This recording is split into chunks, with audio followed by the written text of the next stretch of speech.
Hola, ¿qué tal? Muy buenas noches. Bienvenidos a este 2022. La Asociación Mexicana de Endoscopia Gastrointestinal se complace en presentar nuestras sesiones mensuales. Hoy le cedemos la palabra a nuestros coordinadores para que den paso a la presentación del tema. Muy buenas noches y bienvenidos.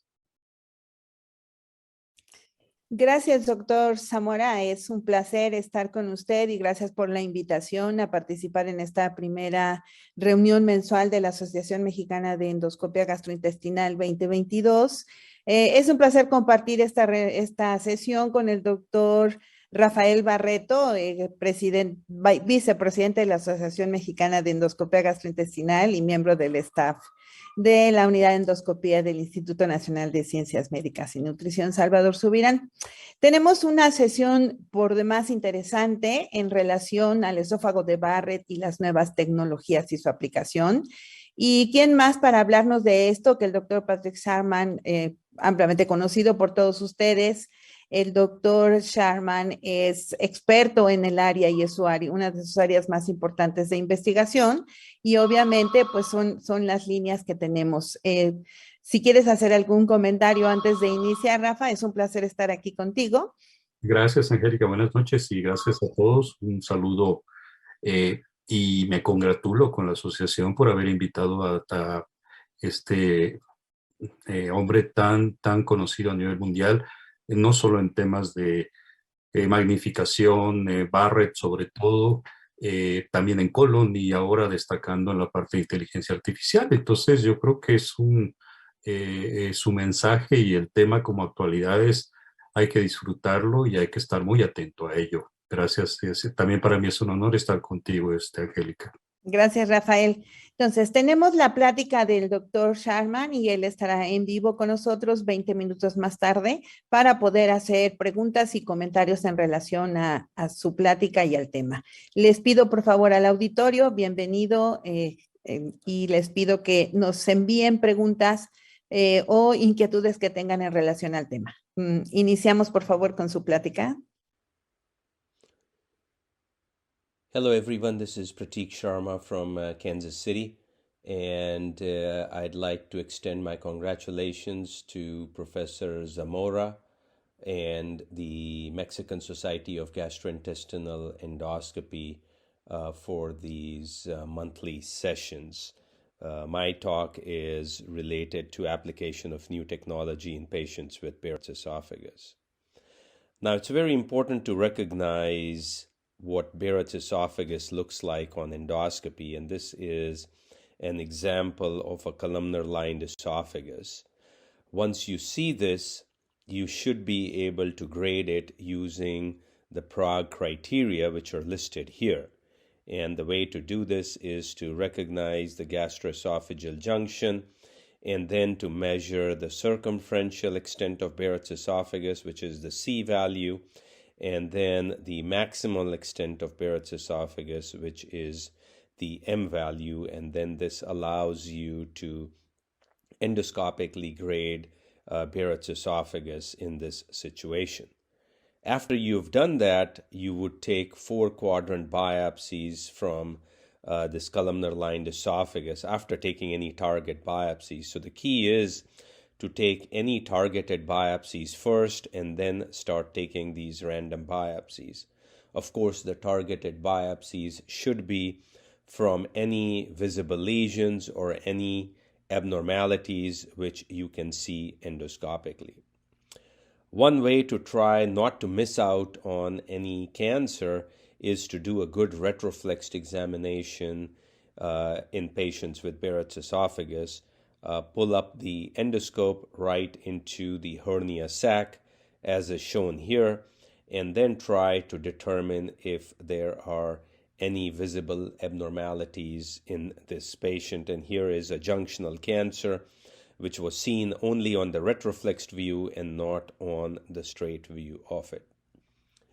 So if we look at the new technology in patients with Barrett's esophagus, we can subdivide it into diagnostic modalities as well as therapeutic modalities. So let's start off with diagnostic modalities and focus on advanced imaging, to start off.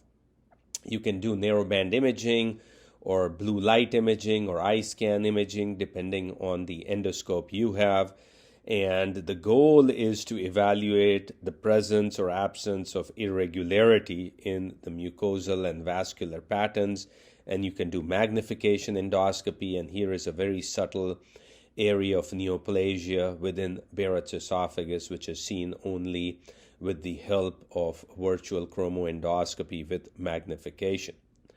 How well does this perform?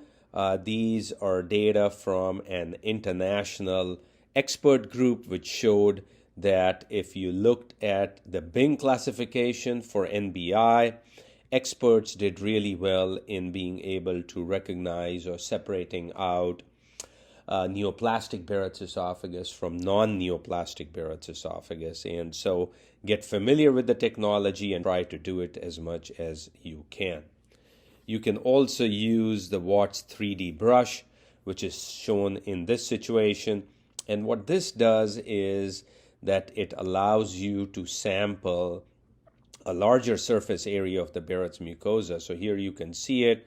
We are, advancing the brush and then sampling it in a 360-degree fashion. You can see that there is some minor bleeding which is happening, which I think is important because it tells you that you're getting the cells from within the lamina propria in this situation. And then these samples can be sent for histopathology and cytology as well in this situation.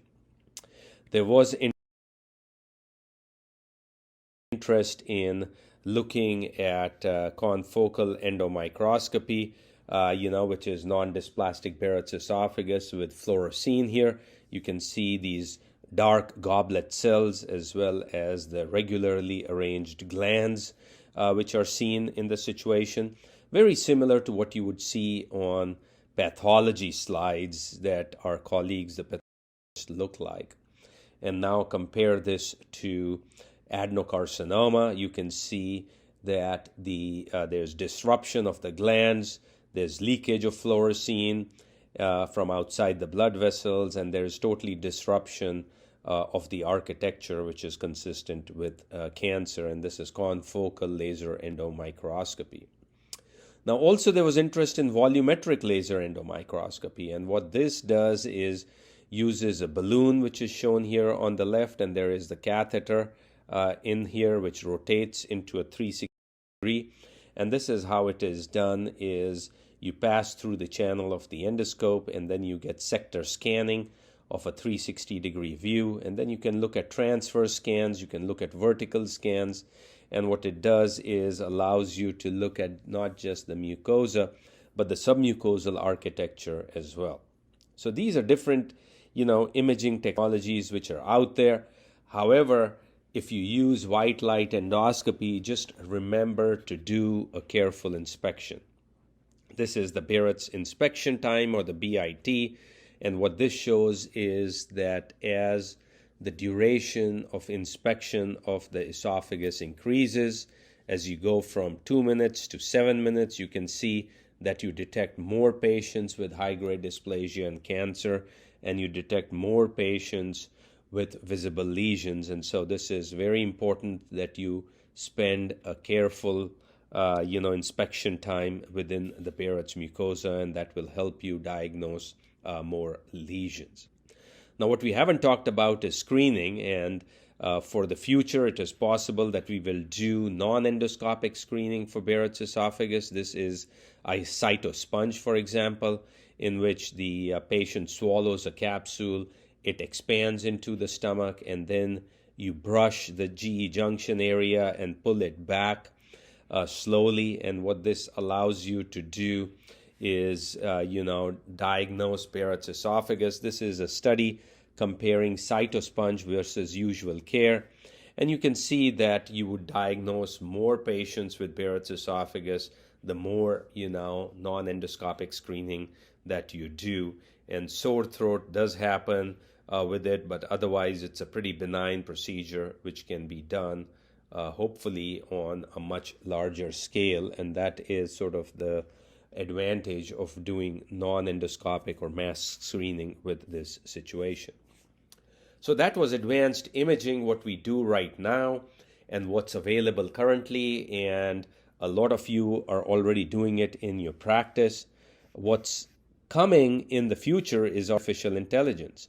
And this is an example of that, in which you're going down with your endoscope, you switch to virtual chromoendoscopy along with the machine, and what it is doing is recognizing areas of abnormality, as is shown right here, and the box appears around what it detects to be early adenocarcinoma in this patient. And so this is one example of doing it. Now, other investigators have also used it. This is from a group in Germany that has looked at the concept of rather a bounding box. They use a heat map, and so you can see here's the heat map and the probability of cancer in this situation. And let's look at a few examples. And here you can see, as you're going down with the white light endoscopy, flat Barrett's mucosa, regular pattern seen. And then what AI tells you in this situation is, again, that the predicted cancer probability is 0%, and that was an area which was non-cancerous in nature. Compare it to this situation, in which you can see a visible area of abnormality here, right above the gastroesophageal junction, and the AI comes into play here, and what it's telling you is that there was adenocarcinoma, or a very high probability that there was cancer in this situation. So these are tools which are not currently commercially available, but are coming down the pipeline, and very soon we will be performing very smart endoscopy with the help of artificial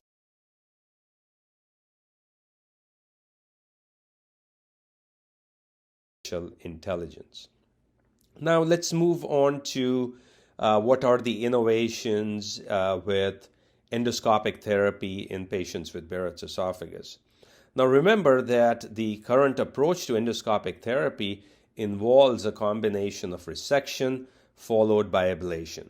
Resection can be done with either EMR or ESD, and ablation has several modalities, including radiofrequency ablation, cryoablation, or hybrid argon plasma coagulation in this situation. So let's just look at these different approaches. And these are the technological advances over the decade that we have seen happening in front of our eyes. Resection is, again, a very important aspect. And here is using the cap technique in a patient. You can see that this patient has what's looking at endoscopic mucosal resection in this situation. And after that is performed, you can see the specimen, which is right here. And this specimen is seen on low power as well as high power. There's adenocarcinoma in this situation. And this adenocarcinoma, you can see, is only in the mucosa. The submucosa is free. And this is also a very important initial diagnostic step, because it tells you that this is a T1A adenocarcinoma, and we can carry out successful curative endoscopic therapy in this situation. What do the data show us? These are 5-year data for patients with cancer and patients with Barrett's esophagus from the German group. 1,000 patients followed up for 5 years. The majority of them were treated initially with endoscopic mucosal resection for curative purposes. The complete response rate was achieved in 96% of the patients. So very successful initial therapy which can be performed. Recurrences happen in less than 15% of the patients during this follow-up time period. However, less than 4% of these cancer patients required surgery. So it tells you that endoscopic resection as the first step is highly successful at 5 years of follow-up. In expert hands, the complication rates are less than 2%, and in this study, the mortality rate was very comparable to an age and gender matched German population. So very exciting results showing that endoscopic mucosal resection can be used very successfully in patients with Barrett's adenocarcinoma. Now, another way of resecting besides endoscopic mucosal resection is by doing endoscopic submucosal dissection. And here's a junctional adenocarcinoma which appeared invasive, and therefore ESD is being carried out in this situation. And you can see the markings which are applied, both the proximal marking and the distal marking, which are very important in this situation. Then the circumferential incision is carried out. Because this is a smaller lesion, you can do circumferential incision both proximally and distally. And then you start off with the submucosal dissection, until you have achieved complete resection of this area with this. And that can be successfully done with ESD as well. After you have resected, then you are left with what to do with the remainder of the flat Barrett's mucosa. So it's very critical that any visible lesions or abnormalities that you see are resected, and then anything flat that is remaining is ablated. And you can do this, as I mentioned, with several techniques. This is using radiofrequency ablation. On the left is the radiofrequency ablation balloon, which gives you a 360-degree ablation. So if you have a C3, C4, or greater Barrett's esophagus, you can use the balloon device, which is shown on the left.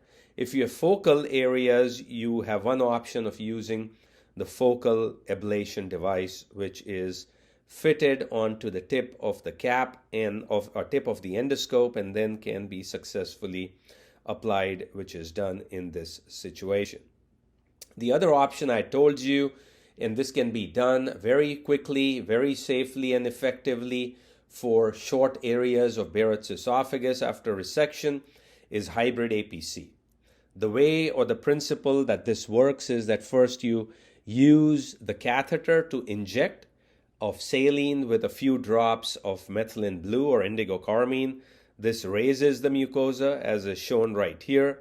And then you ablate that area with the help of argon plasma coagulation. And again, you do it, in two ways. First, you use it, and then you scrape the mucosa, then you inject, and then you ablate it again. So again, this is also, it protects the muscle layer by the injection of the saline. And so strictures with these techniques are theoretically much less than what you would have seen otherwise with different situations. Cryoablation has recently been tested as well, and this is a U.S. multi-center prospective trial. You can see that this is still available only in the focal ablation form. Here is the cartridge and the gun, and here is the catheter. You spray cryoablation, and what it shows was that complete eradication of either dysplasia or intestinal metaplasia occurs in about 70 to 75% of the patients. So what are the overall results with endoscopic therapy, BET or Barrett's endoscopic therapy? These are the pooled results, with studies of focal EMR plus RFA, or focal EMR done alone for Barrett's esophagus. And you can see that the complete eradication of intestinal metaplasia, occurs in about 75 to 80% of the patients. Recurrences happen again in about 15 to 16% of the patients. But if you do more resection, the more likely you are to run into strictures, especially if you start resecting 50% or more of the circumference of the esophagus. So it's not that it cannot be done, but you'll just have to face strictures. So it's important to recognize it. So, resect them, but, if you do 50% or more resection, you may have to be more aggressive with dilations in these patients and even prophylactic dilation so you can prevent strictures. But again, remember that 80% success, about 15% recurrence rate can happen with these different techniques which I've shown you. So I've shown you all the great things, but there are obviously challenges with endoscopic therapy in Barrett's esophagus as well. The first is looking at complications. This is a systematic review and meta-analysis looking at close to 9,000 patients who have undergone RFA with or without endoscopic mucosal resection. The overall complication rate was about 9%, strictures in 6% of the patients, bleeding 1%, and perforation about 0.5%, which is seen. So these are important data, so you can share with your patient before you start endoscopic therapies in this situation. So you have to go over what is good and bad, meaning you tell them what are the success rates with this, what are the good news with BET or Barrett's endoscopic therapy, but at the same time, you also have to warn them about some of the side effects which can be happening if you decide to use this therapy. So this is an example of when bleeding happens, right when you're doing the endoscopic mucosal resection. This is using the band ligation device or the multi-band ligation. So first and foremost, you have to try to figure out where the site of bleeding is. Then you can use the tip of the snare with a soft coag mode.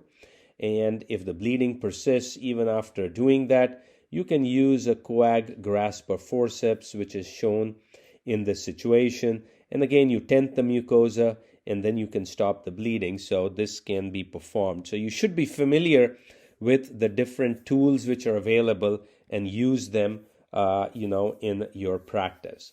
So finally, let's end up with some of the recent guidelines which have been published on BET. And this is looking and telling you what to do with patients, for example, with high-grade dysplasia. BET is the preferred treatment. So rather than surveillance or surgery, you should be performing endoscopic therapy. For T1A adenocarcinoma, we say that BET is preferred over esophagectomy or surgery, so it is the preferred therapy. For submucosal adenocarcinoma with low-risk features, which means that if there is no lymphovascular invasion, it is a smaller lesion, and it is not poorly differentiated, endoscopic therapy can be considered as a reasonable alternative to esophagectomy. So follow these principles in your practice, and I think this will help us provide the best care for patients with Barrett's esophagus. So I'll stop right there. Thank you all very much for your attention, and hopefully we've given a good overview of the recent applications of technology in patients with Barrett's esophagus. Muchas gracias. Gracias, buenas noches. Espero que hayan disfrutado la plática del doctor Sharma y le damos la bienvenida. Muchas gracias, doctor Sharma, por estar con nosotros y darse su tiempo para conectarse y contestar algunas preguntas que tenemos del auditorio y algunos comentarios. Excelente su plática y las nuevas tecnologías que tenemos en relación a esófago de Barrett. Igualmente, bienvenido. Tenemos gente que está conectada del interior de la República y de El Salvador, de Colombia, de Perú, entre otros países que también nos están escuchando. Y si tienen alguna pregunta o comentario en relación al doctor Sharma, pues creo que es el momento. Gracias, doctor Sharma. Y no sé si empezamos, Rafael. Sí, claro, por supuesto. Interesantísima la parte de nuevas tecnologías. Tengo duda, doctor Sharma, relacionada con focal y los nuevos, aditamentos para diagnóstico de displasia en Barrett, asociada a Barrett. En muchos hospitales sigue siendo un protocolo de estudio. Por lo tanto, el gold estándar, la prueba de oro, seguirá siendo la endoscopía para diagnóstico de displasia asociada a Barrett. ¿Qué opina usted al respecto? con respecto a estas nuevas tecnologías, pero que no están extendidas a nivel global, digamos. Okay, thank you very much. And again, first of all, to Angelica and to Rafael, thank you for having me. It's my pleasure to be at the Mexican Association, and to all my friends in LATAM as well. So a very practical point you're asking, Professor Barreto, is what should we do if we don't have any of the new innovations or technology? I would say that you still have the best thing available, which is your endoscope and your eyes. So one of the things that I mentioned is spending time in the esophagus and doing a careful withdrawal, So if you do that, you clean the esophagus, you make sure that there is no saliva, no bile in the esophagus, and then you do a gradual pullback, I think you will find most of the dysplasia which is visible.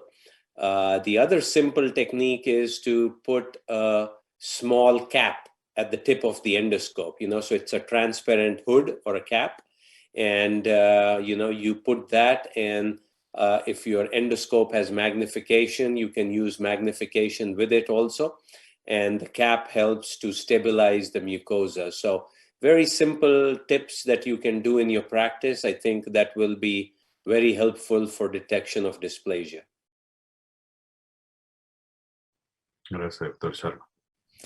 Yo quisiera un poco también retomar en esta parte, cuando tenemos pacientes con esófago de Barrett y con sospecha de displasia, es una gran responsabilidad como endoscopista el definir si este paciente tiene o no, o enfocar biopsias hacia ese sitio. ¿Usted, además de esto, recomendaría el utilizar algún mucolítico como de rutina para poder tener una mejor limpieza? ¿Quién sería el mejor candidato como endoscopista dentro del staff para hacer una revisión? A veces se los dejamos a los fellows o a veces a alguien que hace que a lo mejor no es de su interés. Entonces, me gustaría que nos hiciera algún comentario en quiénes son los que deben hacer esto, y si tenemos alguna otra herramienta como mucolíticos o incluso un poco de, a lo mejor, ácido acético, algo para mejorar un poco la visión. Yes, again, very important questions is you can use, I typically, for every case, will not use a mucolytic agent or acetic acid. What I use for every case is what we have available here is the simethicone, or for the bubbles, so you have that gas that you can get rid of. So we used to be able to put that simethicone in the water pump of the endoscope, so you have the foot pedal in which you can get the wash, and you can add, the simethicone or the bubbles in the water pump and do it.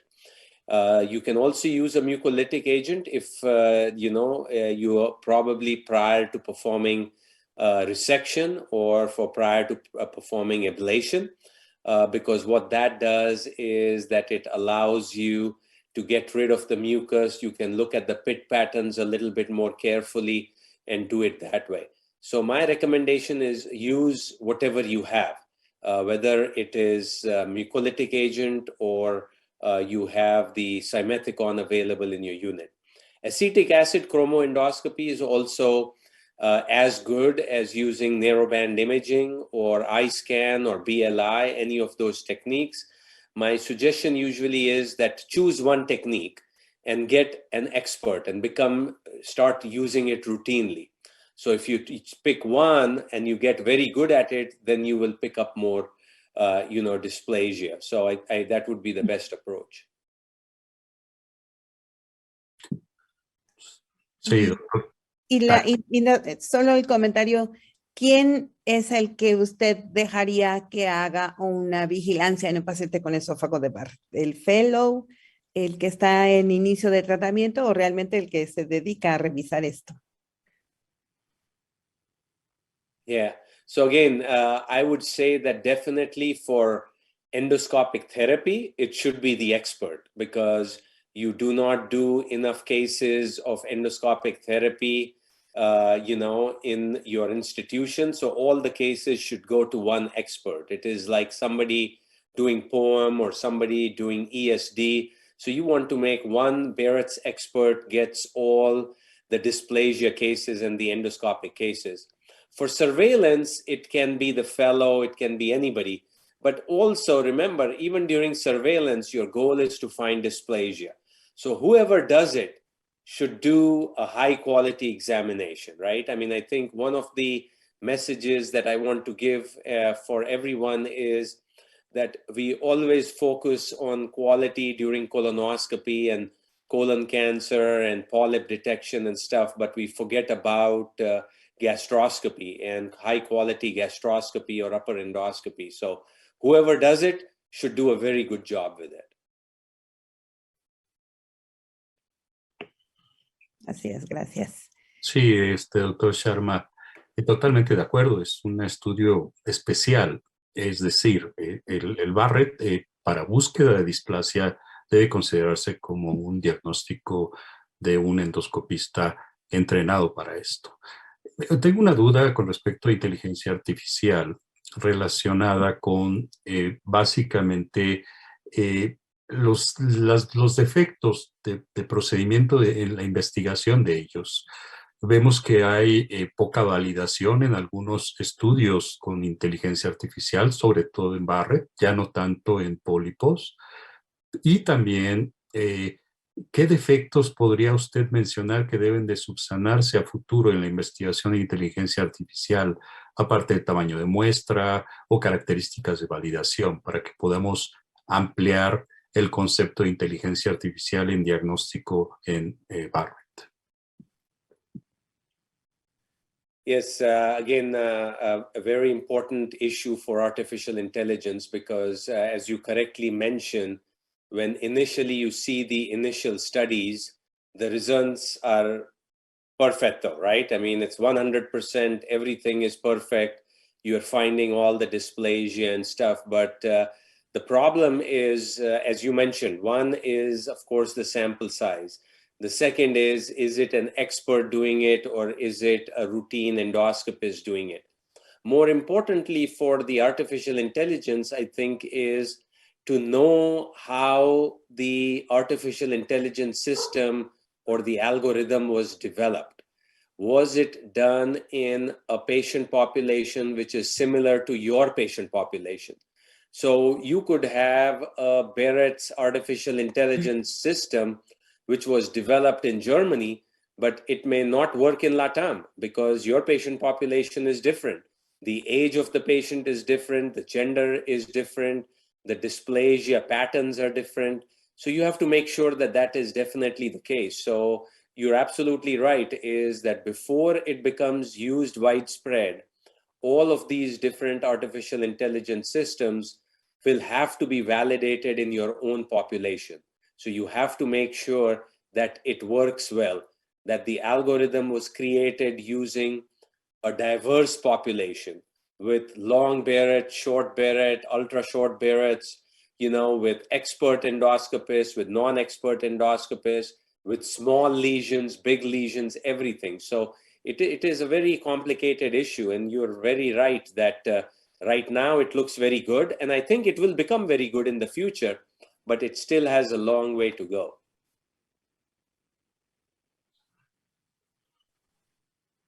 Así es. Tenemos otras preguntas, muchas en relación a tratamiento, pero solo quisiera terminar, digamos, un poco el diagnóstico. Uno, preguntan, ¿qué sugiere usted como colorante vital, entiendo yo, para mejorar el diagnóstico de displasia en Barrett? Y dos, el número de biopsias, si detectamos un área sospechosa de displasia, ¿cuál es el número mínimo necesario de tomar biopsias en el sitio de displasia? Okay, good questions again. Is that I think my favorite dye is actually electronic dye, which is I use the Olympus scopes and the Fuji scope. So I will use narrowband imaging or blue light imaging. And I personally don't use dyes anymore. I used to use a lot of methylene blue in the past, but now I think without even spraying dye, this virtual chromoendoscopy gives you as good pictures for dysplasia detection. The second question is about how many biopsies. If you see something which is visible and looks abnormal, and you have consented the patient for resection, I would do an EMR of the lesion rather than take a biopsy, because you take a biopsy. If you take too many biopsies, it can cause submucosal fibrosis, and it can make the resection very difficult in the future. So if you see something abnormal, you can take 1 or 2 biopsies and then bring the patient back for EMR, or if the patient is ready for the EMR, then do the EMR right away.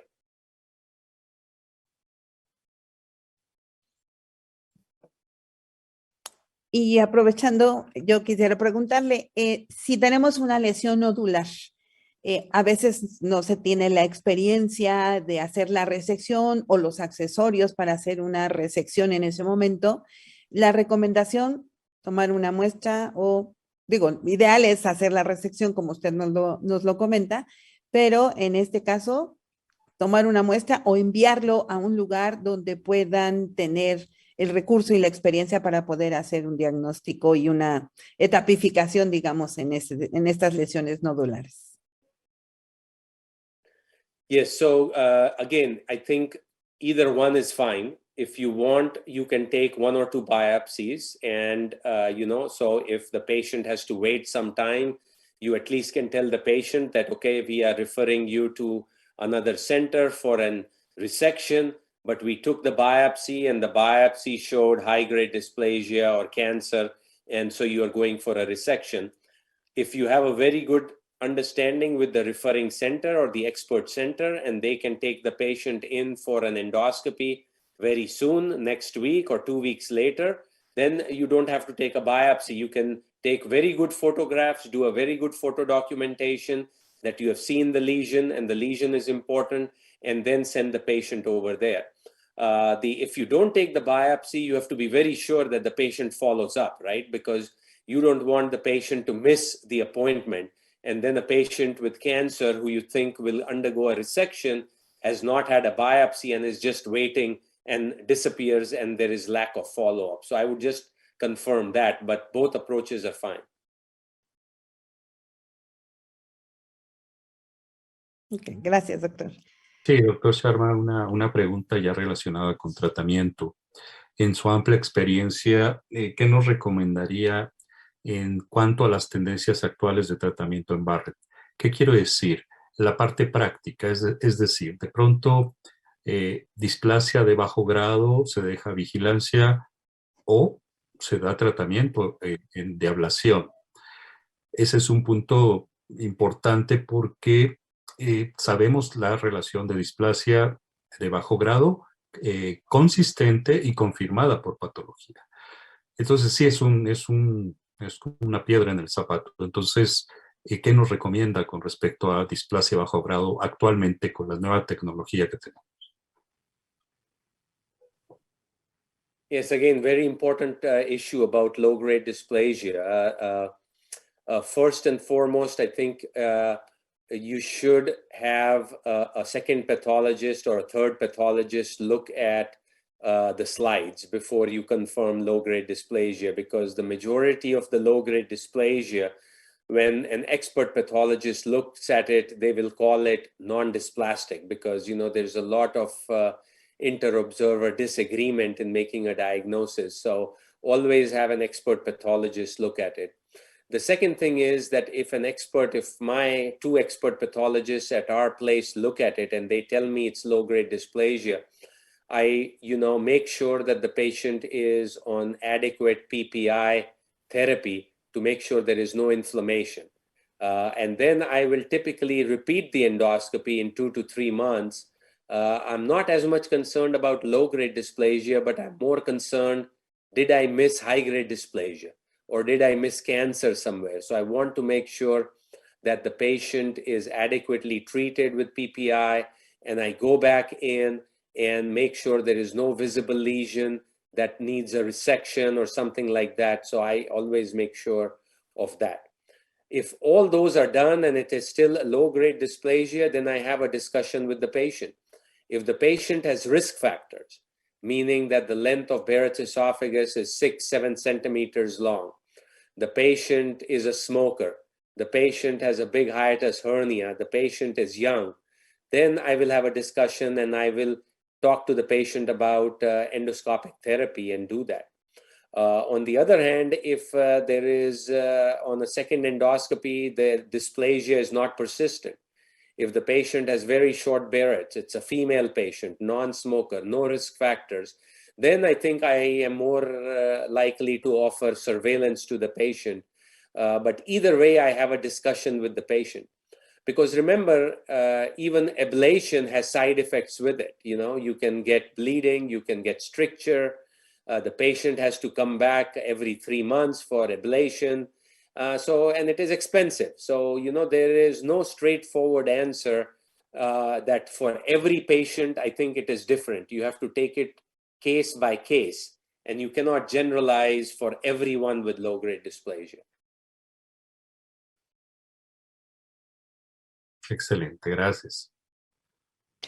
Gracias, doctor. Y tengo un par de preguntas de los asistentes virtuales. Una es, si hay algún estudio que analiza costo, efectividad y seguridad de las diferentes técnicas con las que contamos ahora para realizar ablación, ya sea radiofrecuencia, crioterapia, argonplasma o híbrido o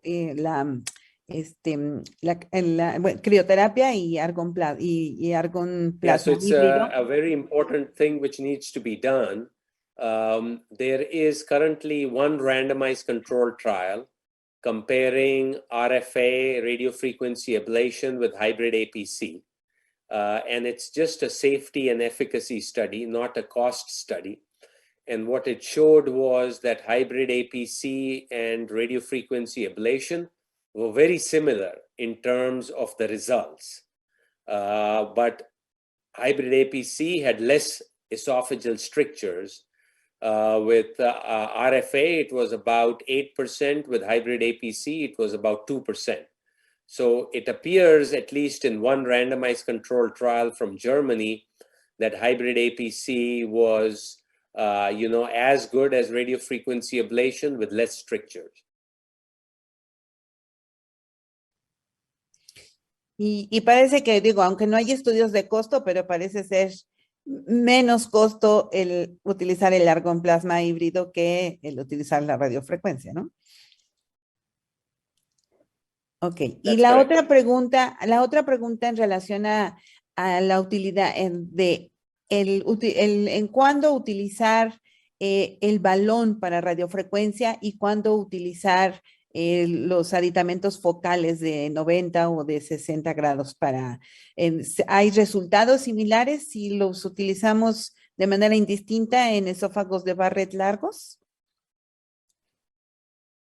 So yes, the reason to use the balloon in Barrett, which is 3 centimeters or longer, is just to save time. The results, even if you wanted to do with the focal device, you can actually get very similar results, if not better results, as compared to the balloon.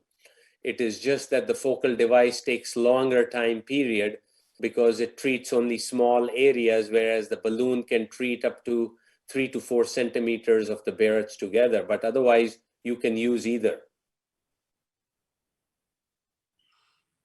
Y bueno, una experiencia, hago un poco de radiofrecuencia y generalmente utilizo el focal, sobre todo en estos esófagos tortuosos, dilatados, distales, asociados a una hernia hiatal, parece tener un poco mejor control con los focales para poder controlar y mejor distender esa área que los balones, ¿no? Pudiera ser. Sí. Perfecto. I think I agree. That is a very good idea to do. I agree with you. Relacionado con eso, yo tengo la experiencia de que en México tenemos un segmento largo, por arriba de 3 centímetros. Le voy a poner un ejemplo práctico, es decir, tengo un paciente con un C16M18, el cual tiene displasia multifocal y tiene una zona de estenosis. Este es un caso de la vida real, me tocó hace 3 semanas. ¿Usted qué haría en este caso? En cuanto a la aplicación de argonplasma con técnica express, Right. So, ¿qué hacemos? So I think, there are certain cases which you can use both. So what you could do is above the stricture, you can use the radiofrequency ablation because you can pass the catheter and everything. And so above the stricture, you can do that. Below the stricture, you can pass your scope and you do the hybrid APC below it. And then I would, after doing it, I would bring the patient back in a month and I would aggressively dilate the stricture. And I would keep dilating the stricture until the stricture is about 15, 16 millimeter in diameter, and then treat more aggressively with either, hybrid APC if you have problem passing the RFA catheter. Perfecto. Totalmente de acuerdo. Doctor Sharma, en relación a la disección endoscópica, en su plática comentó el hallazgo quedamos claros que sí, una lesión nodular, que es un T1A que está confinado solo a la mucosa, pues no hay duda de que tengamos que la mejor opción es hacer un tratamiento endoscópico, resección, o si se extiende más disección. En aquellos que es adenocarcinoma, en los que está en el límite o en el borderline de decirlo en la superficie de la submucosa, comenta que puede ser una opción el hacer la disección submucosa o la esofagectomía. ¿En qué caso sugiere o platica con el paciente y define o decide si el proponer la resección, la disección o el tratamiento endoscópico o la esofagectomía? Yeah, again, very important discussion with the patient. So if the patient has low risk features in submucosal cancer, and the low risk features mean that there is no lymphovascular invasion, the cancer is confined to the upper third of the submucosa, so SM1, and it is well differentiated adenocarcinoma, and the tumor size is 3 centimeters or smaller, then I think endoscopic submucosal dissection as treatment or cure, I think is a reasonable approach. And especially in a patient who may be a little bit older, 70s older, with comorbid conditions. On the other hand, if you had a 40-year-old patient, and with no comorbid conditions, good surgical candidate, you could offer esophagectomy as well. So again, this is very similar to the low-grade dysplasia diagnosis in which, you take it case by case, talk to the patient. Also depends on the expertise.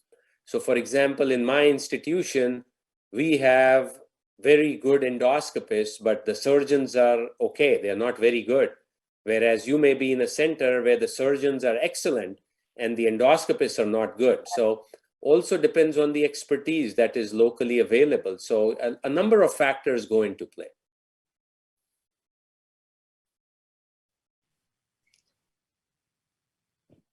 Yo quisiera preguntar muchísimas cosas, Rafa. Creo que estamos aquí explotando al doctor Sharma.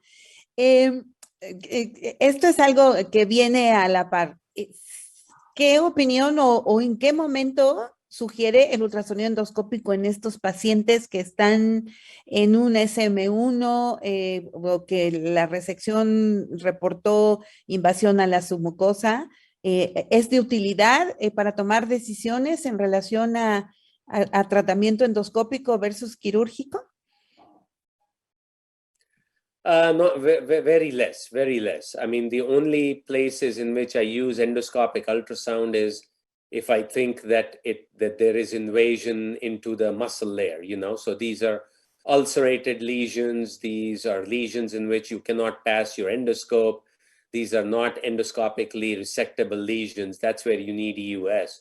Otherwise, I think doing EMR or ESD, I think, is good. You do not need EUS to differentiate between SM1, SM2, SM3 lesions.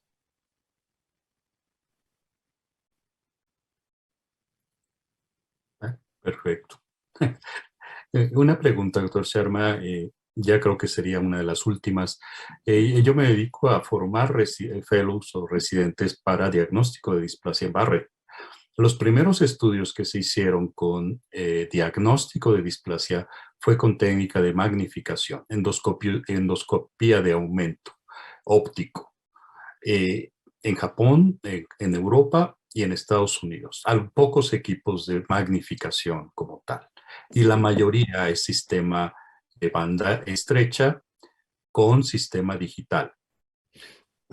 ¿Usted cómo proyecta el patrón glandular y el patrón vascular sin tener magnificación? ¿Cómo transmite el mensaje a sus residentes para hacerles ver que allí existe displasia?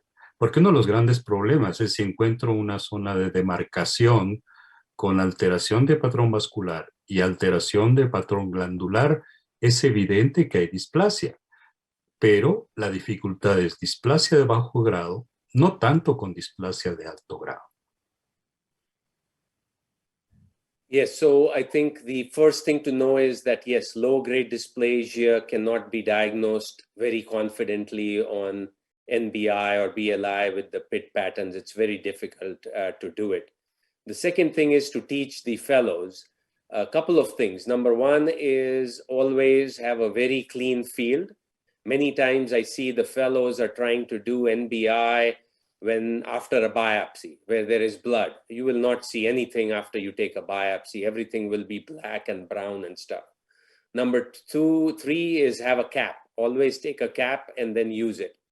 With the new scopes, you have the near focus, which is again not very good as the Japanese high magnification, but it is still reasonably good. And you can get that near focus also with the different scopes that you have available. And then try to have the patient well sedated so the patient is not moving much. And you try to get a very clear and a stable view with the cap on the esophagus. And I think if you do that, you will start seeing the PIT patterns very clearly. And I like to keep it very simple.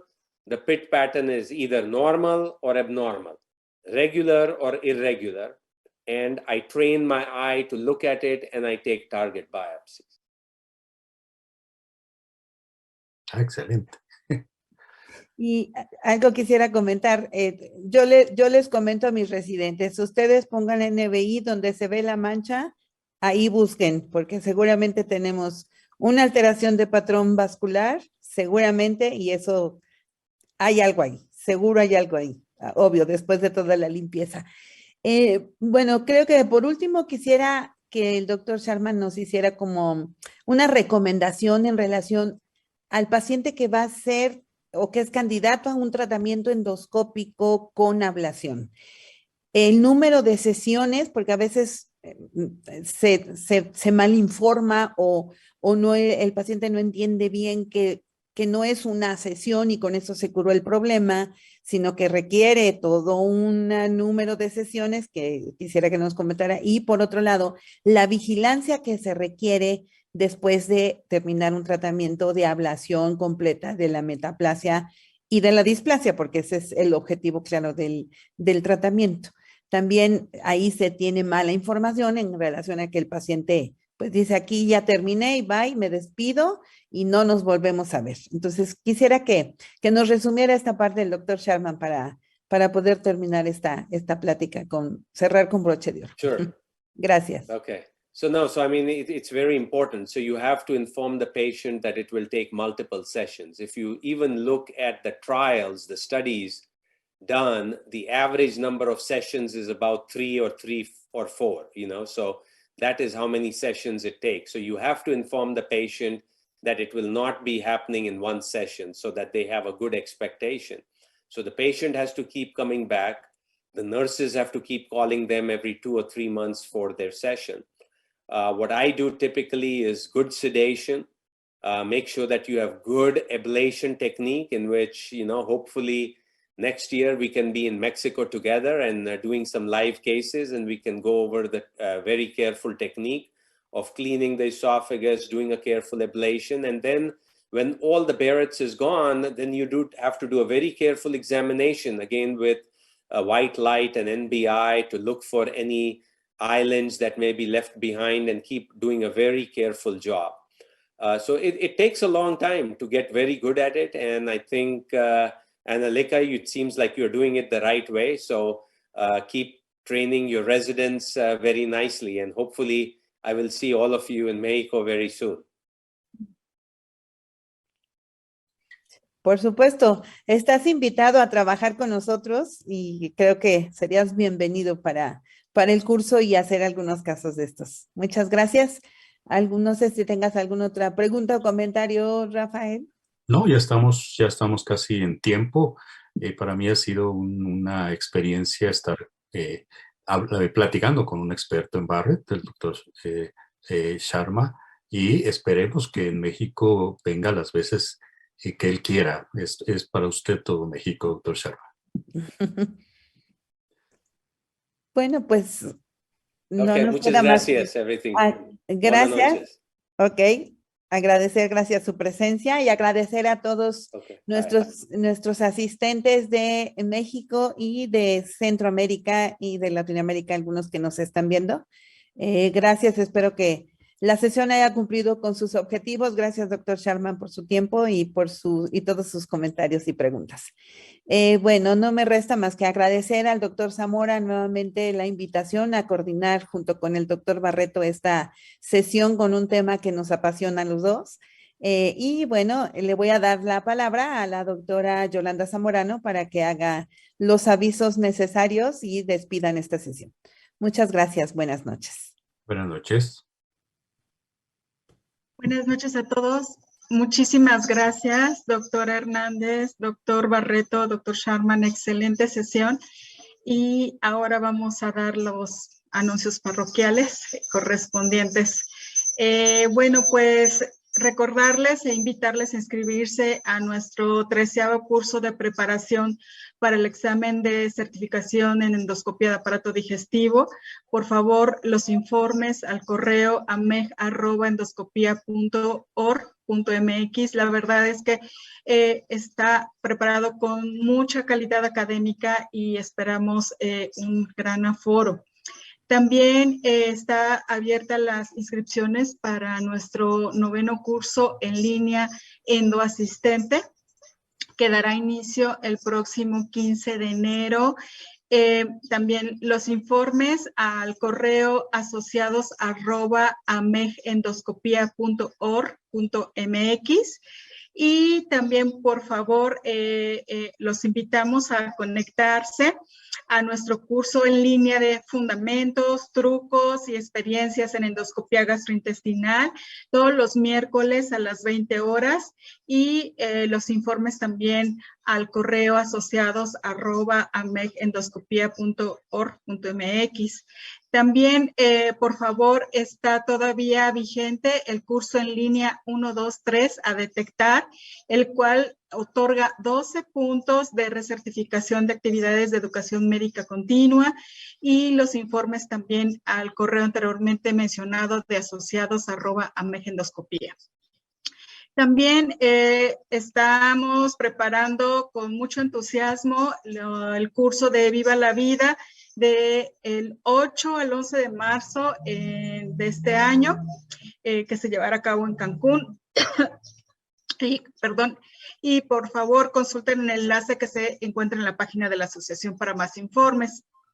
También están invitados a registrarse a nuestro directorio de asociados de la página MEG, por favor. Y también al residente, estimados residentes, les invitamos a registrarse también como asociado en entrenamiento para que puedan disfrutar de todos los beneficios. Los informes se darán en ameg@endoscopia.org.mx. Y bueno, finalmente los esperamos a nuestra próxima sesión mensual, que se llevará a cabo el 3 de febrero con el tema Avances en nasoendoscopía, cuyo profesor invitado es el doctor Víctor Arentes, del Hospital de Brasil, UFMG. Y le doy la palabra a nuestro presidente, el doctor Jordan Zamora. Muy buenas noches y gracias por su asistencia. Muchas gracias, doctora Yolanda Zamorano.